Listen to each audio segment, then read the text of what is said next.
price of electric cars has come down, check out this article I found. This used Tesla Model S is the cheapest way into the electric car market. I've seen these YouTube channels that sort of buy salvage cars. This one might be a bridge too far. But before we get into this one, let's look at this article from California. The car for sale is in Australia. This article's from California. A man whose Tesla Model Y caught fire on a California highway says the customer service asked him to haul the burned husk of his car to their service station. When his Tesla went up in flames, Bishal Malla contacted the company's customer service department hoping for answers. Instead, he was met with silence and one absurd recommendation to drag his burnt car to a Tesla service centre. Look at the video of this car. So Malla, who's a California resident, was out running errands in his Tesla on May the 6th. As he was about to enter Highway 99, he felt the car shaking and he got out to check, looking for a flat tyre. Instead, he found smoke coming from the bottom, and soon enough, his entire car was engulfed in flames. He told Insider magazine that when he contacted Tesla's customer service to make a complaint, they took the report, but no one responded. Since then, he said he contacted the company 3 or 4 times, but had gotten no follow-ups. So he did actually launch a Twitter account eventually because he was getting nowhere with Tesla. Bearing in mind, this is a fairly new car. He was out doing normal things that you do with a normal car, and it burnt to the ground. You'd think that the manufacturer would have something to say about that. One agent I talked to had the audacity to tell me to take my fully burned Tesla to the Tesla service centre. How in the world am I going to do that? Malla told Insider that the agent did not recommend how he could transport his burned car to the service centre. Please bring it here. How am I going to do that? He went on to say that his insurance would cover the car, but that he really needs to hear from Tesla about why it burnt to a crisp. He told the NBC affiliated TV channel that he was lucky to be alive and he was speechless that it even happened. Fair enough. If this had happened 30 minutes later, my whole family would have been in there.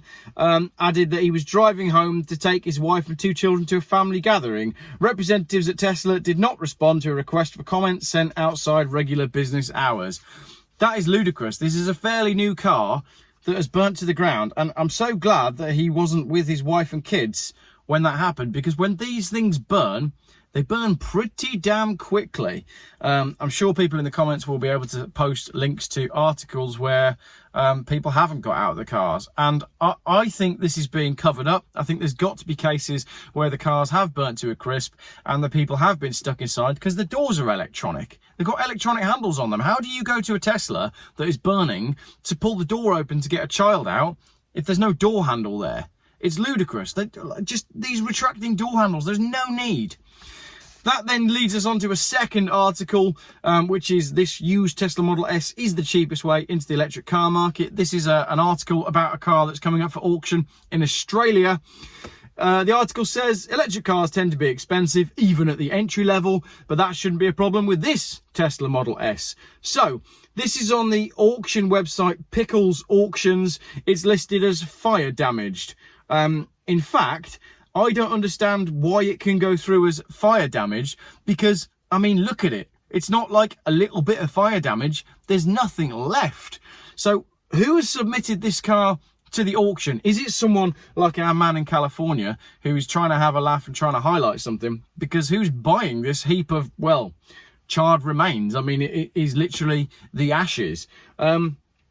So what's quite funny about this is not so much the fact that it's going to auction. Well, that is quite funny as well. June 29th. Let's see how much it goes for. I'll put the link below, so save it in your bookmarks and remind me if I don't address this one again. But I chose 4 comments from the many, many comments that are on the article to read out to you in this video. I thought the media was full of shit when they said EV sales were heating up. Now I know for once the media is telling the truth. Good one. I like that. Why would the insurance company even send that to auction? Even the scrap metal price will not cover the costs of the auction. I think that's a great point. What do you think in the comments? Who submitted this to the auction and why? Imagine noticing a burning smell in or from your EV. Electrophiles must have their rectums clenched 24/7. I mean, that is the very essence of stressful driving, isn't it? And I know Lee, the Mac Master, said that his electric car, when it was charging, started to smell of burning, and he was terrified. So not only do you get range anxiety, you get fire anxiety with an electric vehicle as well. Lastly, thanks for the reminder why I don't need hundreds of kilos of extra lithium batteries in my life. Brilliant comments, and let me just add to the video that I did the other day about lithium batteries. Don't worry, there isn't enough lithium in the world for everybody to have an electric car, so don't worry, we won't all be forced to replace our cars with electric cars, but we will all probably be forced to walk. So there we go. Electric cars are burning at the same rate that they always burn. I feel like we now need some sort of website where when you see an article about an electric car burning to the ground, you can submit it, because there's no way we're ever going to get any actual statistics or facts and figures from the manufacturers or from the media about how many of these electric cars are actually burning to the ground. Maybe I should set up like an online form, and if you see an article on Facebook or on the web or anywhere, you can just submit it really easily, and then we can collate all the data and work it out as to what's actually going on with EV fires. What do you think? Let me know in the comments. I suspect there's a lot more fires going on than we're ever able to find out about. Thanks for watching this quick video.